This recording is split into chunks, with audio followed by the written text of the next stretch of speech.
Administrator Vexthor's crystalline appendages clinked against his desk as he reviewed the application for the 1,000th time. The holographic display flickered with the candidate's details.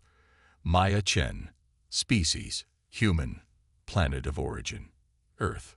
His inner chamber swirled with dark purple clouds of distress, a clear sign of his agitation to anyone familiar with Nebulonian physiology. "This must be some sort of cosmic joke," he muttered, his voice resonating through the crystalline structures that served as his body. The Galactic Endurance Academy had stood for 10,000 cycles as the premier institution for training the galaxy's most resilient species. They had never, not once, accepted a soft-bodied species. The door to his office dissolved, allowing entry to Senior Instructor Textile, whose metallic exoskeleton gleamed under the ambient light. "You wanted to see me, Administrator. Look at this." Vexthor projected the application larger into the room's center. "The Galactic Council is forcing us to accept a human." Textile's auxiliary cooling vents hissed, the equivalent of a sharp intake of breath among his kind. Impossible. They barely survived their own industrial revolution. They still have exposed nerve endings. Apparently, Vexthor's crystalline form shimmered with irritation. They've labeled this a diplomatic necessity, something about improving interspecies relations. The application continued floating between them, Maya Chen's smiling image rotating slowly. Unlike most species application holos, which showed their most intimidating aspects, the human looked pleasant, soft. Her dark hair was pulled back in what her species called a ponytail, and her eyes crinkled at the corners, a human expression of happiness that most species found unsettling. "Her credentials are unusual," the Textile noted, scanning the data. "She was a deep-sea salvage specialist, in unaugmented form. Yes, apparently humans regularly descend into their ocean's crushing depths with nothing but primitive pressure suits. The Council seems to think this indicates some potential." Before they could discuss further, a soft chime indicated someone at the entrance. The door dissolved again, and there she stood, Maya Chen, significantly smaller in person than either administrator had expected. She wore the standard Academy Initiate uniform, though it sat strangely on her oddly jointed form. "Good morning," she said, her voice carrying an enthusiasm that made both administrators involuntarily recoil. "I hope I'm not too early. I wanted to make sure I found the office without getting lost." Vexthor's crystalline form shifted through several colors before settling on a diplomatic blue. "Miss Chen, we were just reviewing your application." "Oh, great. I brought some additional materials, in case you needed them, including footage from my last salvage operation at 3,000 meters. She reached into a bag, another strange human convention, and produced a data crystal. Vexel's exoskeleton creaked as he leaned forward. "You personally descended to 3,000 meters. "Well, yes. That's fairly standard for deep salvage work. Though my personal record is 3,500 meters during an emergency recovery operation." She paused, noticing their reactions. "Is that unusual?" Vexthor and Zextol exchanged what passed for glances among their species. The pressure at such depths would have crushed most of the Academy's current students, even with their evolutionary adaptations. "Miss Chen," Vexthor began carefully, "you understand that the Academy's training programs are designed for species with natural defensive capabilities. We've never had a student who required artificial assistance for basic survival." Maya's smile didn't waver. "With all due respect, Administrator, humans don't just survive. We adapt. We've lived in every environment our planet offers, from Arctic ice to volcanic vents. We don't have natural defenses because we've learned to build better ones." As if to punctuate her point, a low rumble shook the building, the start of the Academy's daily pressure resistance training. While other new students would be preparing their natural defenses, Maya calmly reached into her bag and produced what looked like a primitive breathing apparatus. "Should we begin? I've been looking forward to experiencing how other species handle pressure differentials. On Earth, we have these amazing creatures called tardigrades that can survive in space without any protection at all. We've learned a lot from studying them. Vexthor's crystalline form flickered with uncertainty. This human spoke of surviving space exposure as casually as discussing the weather. Perhaps, he reflected, there was something to the Council's insistence on her admission. Very well, Miss Chen. Senior Instructor Textol will show you to the pressure chamber. Do try not to. He paused, searching for a diplomatic phrase. Die horribly, Maya suggested cheerfully. Don't worry, Administrator. Humans have a saying, pressure only makes us stronger. As she followed Textol out, Vexthor found himself wondering if the Academy's greatest challenge would be testing the humans' limits, or discovering that those limits were far beyond what anyone had imagined. The pressure chamber was already crowded with first-cycle students when Maya arrived. A Magmarian student, their body composed entirely of living stone, gave her what might have been a sympathetic look. Next to them, a Void Dweller's transparent form rippled with what could have been either amusement or concern. Today's test will begin at 50 atmospheres, Textol announced, his metallic voice echoing through the chamber. We will gradually increase to 300 atmospheres over 30 minutes. You may exit at any time by using your emergency beacon, though doing so will affect your evaluation. Maya began methodically checking her equipment, a routine that had become second nature during her salvage days. The other students were already activating their biological pressure resistance systems, the Magmarian's stone flesh growing denser, the Void Dweller's form becoming more compact. As the pressure began to build, Maya felt the familiar embrace of her suit, the technology that humans had perfected over centuries of deep-sea exploration. Around her, she could see her classmates struggling with the increasing pressure, not critically, but noticeably. She took the opportunity to observe their various adaptation methods, fascinated by the biological solutions evolution had provided. At 200 atmospheres, the Magmarian student gave her what was definitely now a concerned look. How are you still conscious? They rumbled, their voice distorted by the dense atmosphere. Maya checked her pressure gauge before responding through her suit's comm system. This is actually pretty comfortable. It's like being at my favorite diving spot back home. She decided not to mention that humans regularly went deeper for fun. By the time they reached 300 atmospheres, even some of the naturally pressure-resistant species were showing signs of strain. Maya, however, was taking notes on her tablet, documenting the various adaptation methods she observed. Her suit, rated for depths far exceeding the test parameters, remained perfectly stable. When the test ended, Textol approached her with an unreadable expression on his metallic face. Miss Chen, would you care to explain how you managed to not only survive, but remain fully functional at pressures that challenge even evolved pressure-resistant species? Maya began packing away her equipment. Well, sir, humans have been dealing with high-pressure environments for centuries. We learned early on that if we couldn't evolve fast enough, we needed to innovate instead. This suit design, it's actually based on technology from over 100 years ago. We've just been improving it ever since. She paused, then added with characteristic human enthusiasm, I could show you some of our designs if you're interested. We have some fascinating solutions for pressure distribution that might be applicable to other species. Textol's cooling vents hissed again, but this time it sounded less like shock and more like thoughtful consideration. Perhaps, he said slowly, we have been too quick to dismiss technological adaptation as inferior to biological evolution. Maya smiled behind her faceplate. It was a start. As she followed her classmates out of the chamber, she couldn't help but wonder what other preconceptions about humans she might challenge during her time at the academy. After all, she hadn't even shown them what humans could really do under pressure, both literally and figuratively. In his office, Administrator Vexthor watched the test recordings with growing fascination. The human hadn't just survived, she had thrived. And more importantly, she had done it in a way that no one had expected.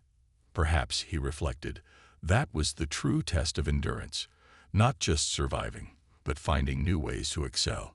The Academy was about to learn some very interesting lessons about the species they had dismissed as soft-bodied, and Maya Chen was just getting started.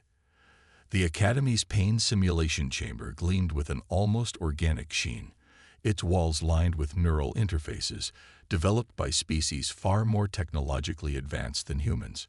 Maya stood before it, watching as her classmates filed in with varying degrees of confidence.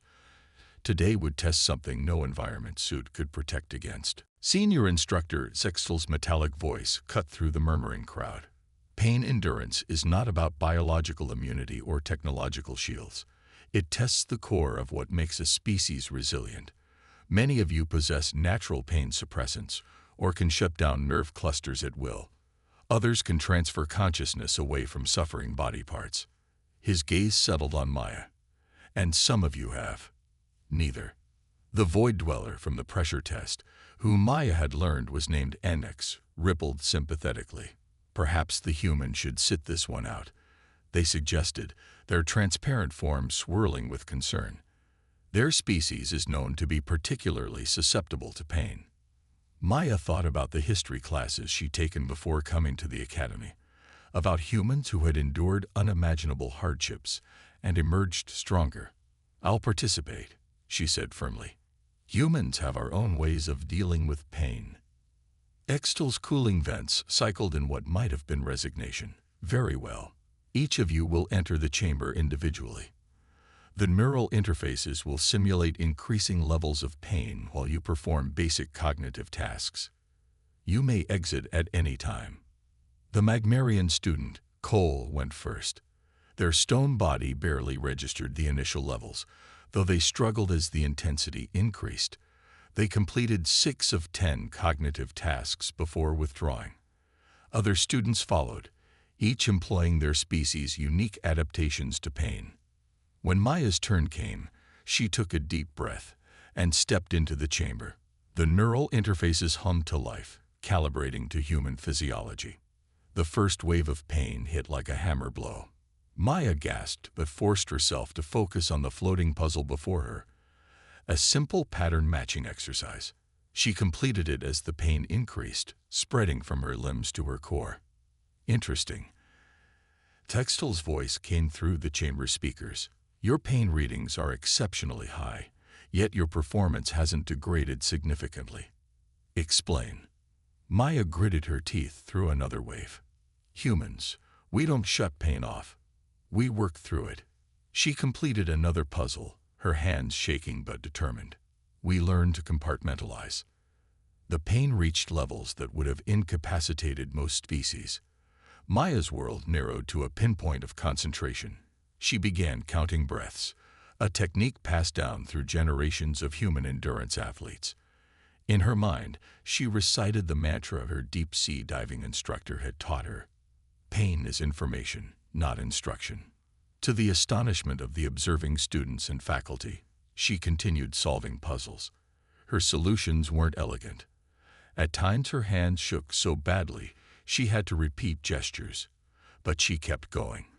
What the aliens couldn't see was Maya drawing on something unique to humans, the ability to find meaning in suffering. Tell me, Sextel demanded, genuine curiosity in his metallic voice. What possible evolutionary advantage could there be in remaining conscious through such pain levels? Maya completed another puzzle before responding, her voice strained but steady. It's not about advantage.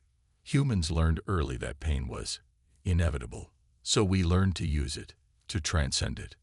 The pain spiked again, and Maya stumbled. But instead of withdrawing, she straightened up. She thought of Arctic explorers who had continued walking on frostbitten feet, of athletes who finished races on broken bones, of survivors who had endured unimaginable conditions because giving up simply wasn't an option. Remarkable, came Administrator Vexthor's voice, and Maya realized he must have been observing. The human is using the pain as a focus point rather than trying to escape it. Maya was on her last puzzle when something unexpected happened. The pain simulation began affecting her visual processing, a level it wasn't supposed to reach. Through the haze of agony, she realized the system was malfunctioning, pushing beyond safe limits. Emergency shutdown recommended, the chamber's AI announced. Subject experiencing dangerous neural feedback. But Maya recognized something the AI didn't. The malfunction was causing cascade failures in the chamber systems. If it shut down incorrectly, the neural feedback could harm the next student to use it. No shutdown, she gasped. Give me 1 minute. Her hands moved through the shutdown sequence she had memorized from the manual. Another primitive human habit that was proving unexpectedly useful. As her vision blurred and her nerve endings screamed, she executed the proper shutdown procedure. The chamber powered down safely just as Maya's legs gave out. The door dissolved, and medical staff rushed in, only to find her already pushing herself to her feet, shaking but conscious. Chamber's safe now, she managed, leaning against the wall. Might want to check the neural calibration sequences, though. Pretty sure they weren't supposed to do that. The silence that followed was profound. Students and faculty stared at the human who had not only endured pain levels that should have been impossible for her species, but had remained clear-headed enough to prevent a potentially dangerous equipment failure. Vexthor's crystalline form shifted through several colors before settling on a deep gold, a sign of respect among his kind. Miss Chen, he said slowly, it seems we have fundamentally misunderstood human pain response. You don't survive pain. You use it. Maya managed a weak smile. Humans have a saying, what doesn't kill us makes us stronger. We meant it literally. As the medical team insisted on examining her, Maya noticed her classmates looking at her differently. The Void Dweller, Enx, approached hesitantly. We thought your species was disadvantaged, having no pain suppression abilities, they admitted. But you have something else, don't you? We have endurance, Maya replied. And more importantly, we have purpose. Humans can endure almost anything if we believe there's a reason for it. In his private chambers later, Administrator Vexthor reviewed the day's data with growing amazement. The human had scored lower than her classmates in pain resistance, but higher in pain functionality. A combination that shouldn't have been possible. More importantly, she had demonstrated something that hadn't been tested for. The ability to think clearly and act decisively while experiencing extreme distress. Perhaps, he reflected, the Academy's entire approach to pain endurance needed to be reevaluated.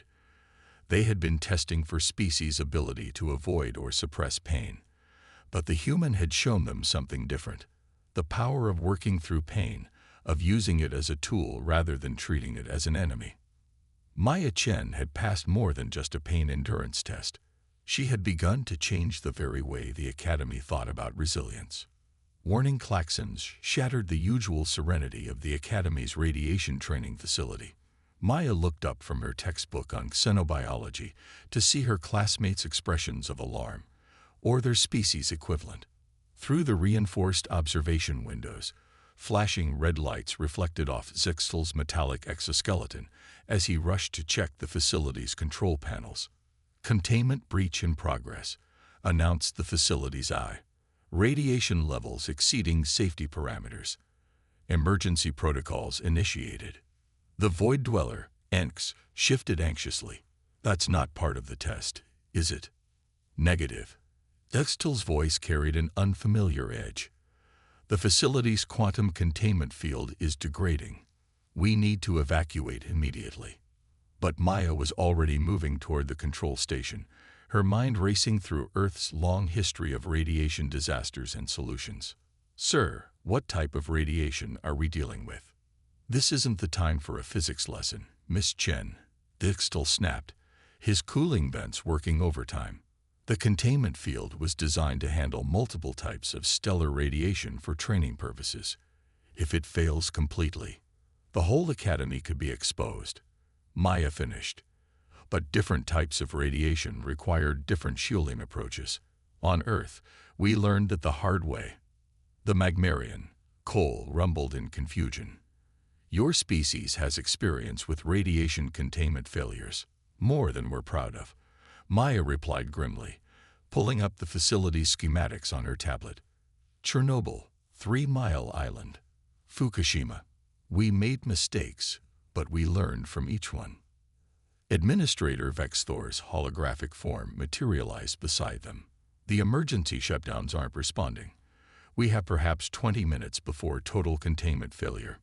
Maya studied the schematics, her mind connecting patterns. The quantum containment field. It's based on Centaurian technology, isn't it? Designed to adapt to any form of radiation.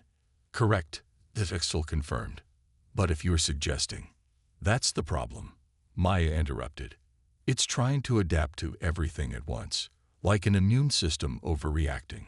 We need to make it focus. She turned to her classmates. Enks, your species evolved in deep space. What radiation frequency did you encounter most often? The Void Dweller's transparent form swirled thoughtfully. Gamma radiation from dying stars. Our bodies evolved too. Their form suddenly pulsed with understanding. You want to use us as templates. Exactly. Maya's fingers flew over the control panel. Each of you evolved to handle specific types of radiation. If we can get the containment field to recognize and mirror those natural defenses instead of trying to handle everything simultaneously. Vexthor's crystalline form flickered with concern. That would require completely reprogramming the field's base protocols. There's no time. Then we don't reprogram it, Maya countered. We trick it. Like how humans used control rods to manage nuclear reactions before we had quantum technology. She looked at her classmates. I need volunteers to help calibrate the field. Each of you needs to expose yourself to a minimal amount of radiation, just enough for the field to read your natural defenses. The chamber fell silent. What Maya was suggesting was unprecedented, using biological patterns to stabilize quantum technology. It was exactly the kind of unorthodox solution that highlighted why humans had survived on their death world. Enks was the first to step forward. I trust the human, they declared. The others followed, each taking position around the chamber's perimeter. Maya worked frantically, using her classmates' biological radiation resistance as a template to stabilize different sections of the field. She assigned each species to the type of radiation they naturally handled best. X for gamma, coal for thermal, others for various frequencies she recognized from Earth studies of stellar phenomena. Containment field at 40%. The AI warned. Failure imminent. Almost there, Maya muttered. She had one last idea, something inspired by Earth's early radiation workers. Sir, she addressed Vexthor, I need you to shut down all automated systems. That would eliminate our remaining safety protocols. The automation is fighting us. Sometimes the simplest solution is the best one. Trust me. Against every protocol and centuries of training, Vexthor disabled the automation. The facility's lights dimmed as it switched to manual control. Maya took a deep breath. Now, everyone focus on your natural defenses. The field will read them better without the AI trying to compensate. For a tense moment, nothing seemed to happen. Then, sector by sector, the containment field began to stabilize. Each section adapted to mirror the specific radiation resistance of the nearest student, creating a patchwork of natural defenses that slowly knit together into a stable whole. Containment field stabilizing, the AI announced. Radiation levels normalizing. The relief in the chamber was palpable. As emergency teams arrived to begin repairs, Vexthor approached Maya. Your solution was unorthodox. Humans learned about radiation the hard way, Maya explained. We had to get creative.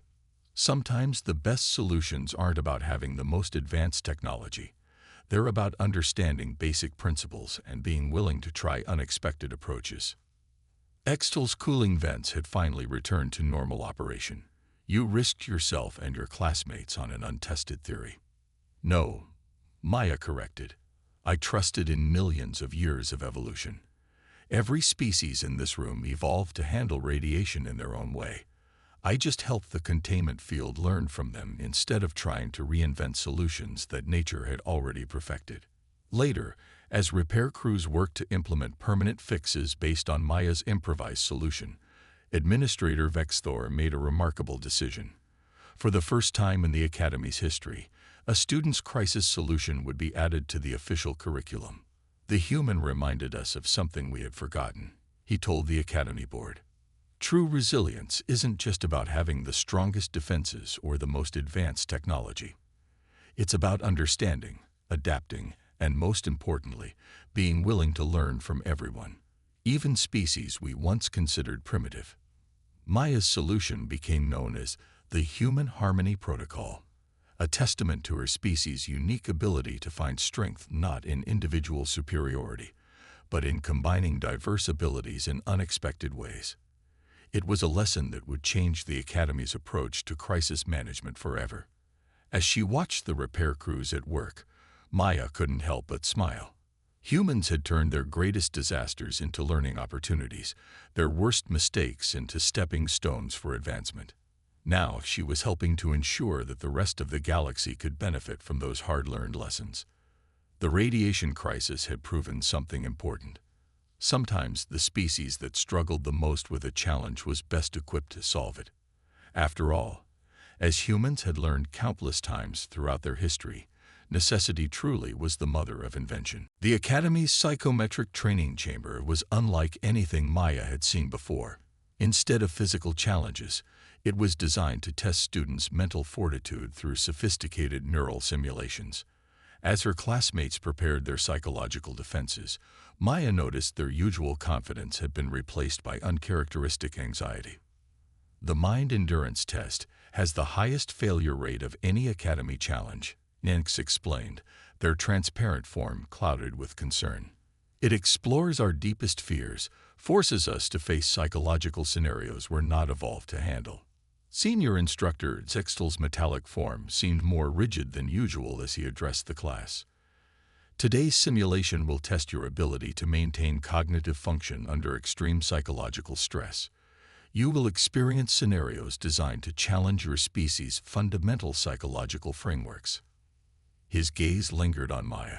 Miss Chen, given humans' documented emotional sensitivity, you may wish to reconsider participation. Maya thought about the countless stories of human psychological resilience she'd studied, prisoners of war who maintained hope through years of isolation, survivors who rebuilt lives after unimaginable trauma, people who faced their deepest fears to help others. I'll participate, she said firmly. Humans might be emotionally sensitive, but that's not always a weakness. The simulation chamber was a featureless white room with a neural interface chair at its center. One by one, students entered and faced their trials.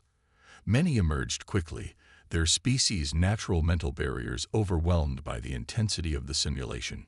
When Maya's turn came, she settled into the chair with determined calm. The neural interfaces activated, and her world dissolved into the simulation. She found herself in complete isolation, a void without sensation or reference points. Most species evolve for specific environments, found such sensory deprivation unbearable. But humans had long practiced isolation tanks for meditation and healing. Interesting response. Dextel's voice echoed through the void.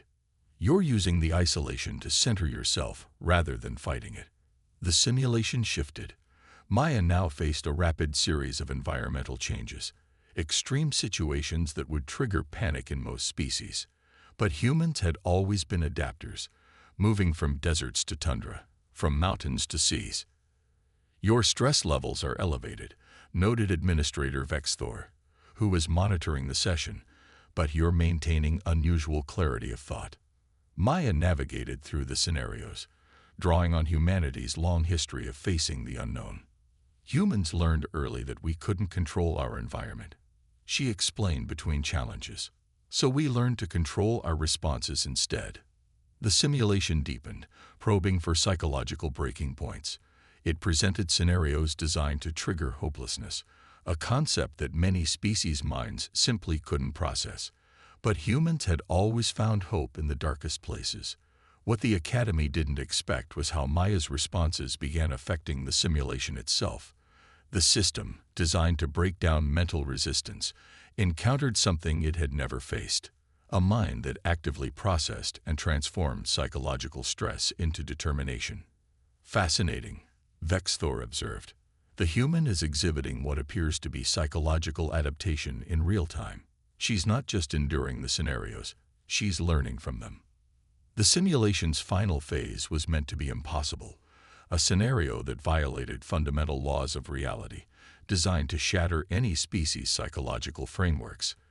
But humans had something unique: imagination. Where other species saw impossible horrors, Maya recognized patterns similar to human abstract art and surreal literature. "This is remarkable," Zextal commented. "She's using pattern recognition to impose order on chaos itself." Suddenly, the simulation began behaving erratically. Maya's unusual responses had created feedback loops in the system, causing it to generate increasingly complex scenarios as it tried to understand her psychological processes. "We need to end the simulation," Dextal announced. "The system is becoming unstable." "Wait," Maya called out. "I think I understand what's happening." She had recognized something in the system's behavior. It reminded her of how human children learn through play and exploration. The simulation wasn't breaking down, it was trying to learn. "The system is designed to test psychological resilience," she explained, "but it's never encountered a species that processes stress the way humans do. We don't just endure psychological challenges, we grow from them. We find meaning in suffering, turn trauma into strength, use our fears as motivation." To everyone's amazement, Maya began actively engaging with the simulation, treating it not as a test to endure, but as a dialogue. She shared human concepts of resilience, hope, and growth through adversity. The system's erratic behavior stabilized as it processed these new paradigms. When the simulation finally ended, Maya emerged to find the entire faculty in attendance. The chamber's neural interfaces had recorded everything, documenting a completely new form of psychological resilience. "What we witnessed today," Administrator Vexthor announced, "was not just survival of psychological stress. Miss Chen demonstrated something we had never considered: the ability to maintain not just sanity but growth under conditions designed to break the mind." The implications were profound. The Academy had always focused on teaching species to fortify their natural psychological defenses, but humans had shown them something different: the power of psychological adaptability, of turning stress into strength. "Humans have a concept," Maya explained to her fascinated classmates later, "called post-traumatic growth. The idea that we can emerge from trauma not just survived, but transformed. We don't just endure psychological challenges, we learn from them, use them to become stronger." The Academy's approach to psychological training would never be the same. Maya's session had proved that true resilience wasn't just about withstanding stress, it was about growing through it. The human capacity for hope, adaptation, and finding meaning in adversity had shown them an entirely new dimension of psychological endurance. As the faculty revised their training protocols to incorporate these insights, Vexthor reflected on how thoroughly they had misjudged humans. Their emotional sensitivity, far from being a weakness, was perhaps their greatest strength. They had evolved not to suppress psychological stress, but to transform it, turning their very vulnerability into a source of unprecedented resilience. The psychological warfare simulation had revealed something profound about humanity. In the face of the impossible, they didn't just survive, they reimagined what was possible. The Academy's Grand Hall hummed with anticipation on graduation day. Crystalline banners hung from ancient archways, their surfaces shifting with holographic displays of past achievements. But today was different. Today would mark the first human graduate of the Galactic Endurance Academy. Administrator Vexthor's crystalline form gleamed as he addressed the assembled faculty and students. When the council first mandated we accept a human student, many of us saw it as a political gesture at best, a dangerous experiment at worst. We could not have been more wrong. Maya sat among her classmates, her standard academy uniform now adorned with honors that no one had expected a soft-bodied species to earn. Beside her, NX's transparent form rippled with pride for their friend, while Cole's rocky surface gleamed with polished respect. "The final trial awaits," Vexthor announced. "As tradition demands, it will test everything our graduates have learned. But this year, we've made modifications." A murmur ran through the crowd. The Academy's final trial hadn't been modified in over 1,000 cycles. "Miss Chen," Histel's metallic voice carried across the hall, "your presence here has forced us to reevaluate not just our teaching methods, but our very understanding of what constitutes resilience. Therefore, we've designed this trial to test not just individual strengths, but the principles you've demonstrated throughout your time here." The doors to the trial chamber opened, revealing not the traditional individual pods, but a vast, interconnected space. Maya and her fellow graduates entered to find a challenge unlike anything the Academy had ever attempted. "You will face this trial as a group," Vexthor explained, "because humans have shown us that true resilience often lies not in standing alone, but in standing together." The chamber activated, immediately presenting multiple simultaneous challenges. Pressure zones, radiation fields, psychological stressors, and environmental hazards all demanded attention. But instead of facing them separately, the graduates would need to coordinate their responses. Maya quickly assessed the situation, her mind working in the unique way that had repeatedly surprised her instructors. "Enx, your void-dwelling abilities can handle the radiation sections. Cole, your crystalline structure is perfect for the pressure zones. Everyone, remember what we learned about combining our natural strengths." What followed was unlike any trial in the Academy's history, where previous graduates had demonstrated their species' superior adaptations. This group showed something more powerful: the ability to complement each other's capabilities. Maya moved between challenges, not the strongest in any one area, but crucial in coordinating the group's efforts. When radiation levels spiked, she helped NX optimize their natural shielding to protect others. When psychological stressors threatened to overwhelm some students, she shared human techniques for finding hope in adversity. "Remarkable," Vexthor commented to Zextel as they observed. "She's using what could be considered her species' greatest weakness, their lack of specialized adaptations, as a strength. Her generalist nature allows her to understand and connect different approaches." The trial reached its crescendo with a challenge that seemed impossible, a combination of all previous tests that no single species could survive. But Maya had anticipated this, positioning her classmates to create what she called a resilience network, each supporting the others where they were weakest.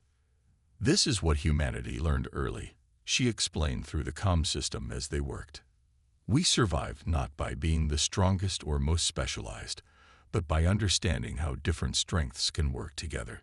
On Earth, we call it unity in diversity." When the trial ended, the graduates emerged not just successful, but having demonstrated a new kind of resilience. The faculty was silent for a long moment before Vexthor spoke. "Today marks not just a graduation, but a transformation in how we understand endurance.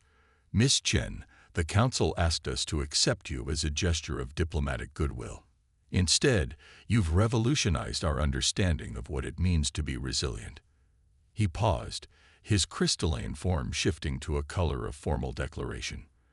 "Therefore, the Academy is establishing a new department, Human Resilience Studies, and we would like you, Maya Chen, to be its first instructor." Maya stood shocked as Vexthor continued. "Your species' greatest strength isn't in any particular adaptation, but in your ability to understand, combine, and improve upon the strengths of others. You don't merely survive, you help others survive better." "But sir," Maya found her voice, "I'm hardly the most qualified." "On the contrary," Extal interrupted, "you are uniquely qualified.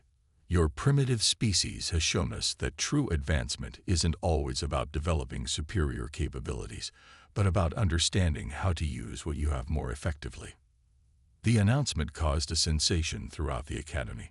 The establishment of a new department was unprecedented, let alone one named after what had been considered an underdeveloped species. Later, as Maya prepared her first lecture, she reflected on how far things had come. Humans had entered the galactic community seen as vulnerable, limited beings from a death world. But they had shown the galaxy something it desperately needed. That true resilience comes not from being impervious to challenges, but from learning to face them with adaptability, creativity, and cooperation. "Welcome to Human Resilience Studies," she would tell her first class. "Today, we're going to learn about a uniquely human concept, that our greatest strengths often come from understanding our limitations, because humans learned long ago that it's not about being the best at everything. It's about being able to learn from anything." The Academy had sought to test human endurance. Instead, humanity had taught the galaxy a new way to be strong. And as Maya looked out at her diverse class of alien students, she knew this was just the beginning. After all, if there was one thing humans excelled at, it was finding new ways to grow, adapt, and thrive. And now they could help the rest of the galaxy do the same.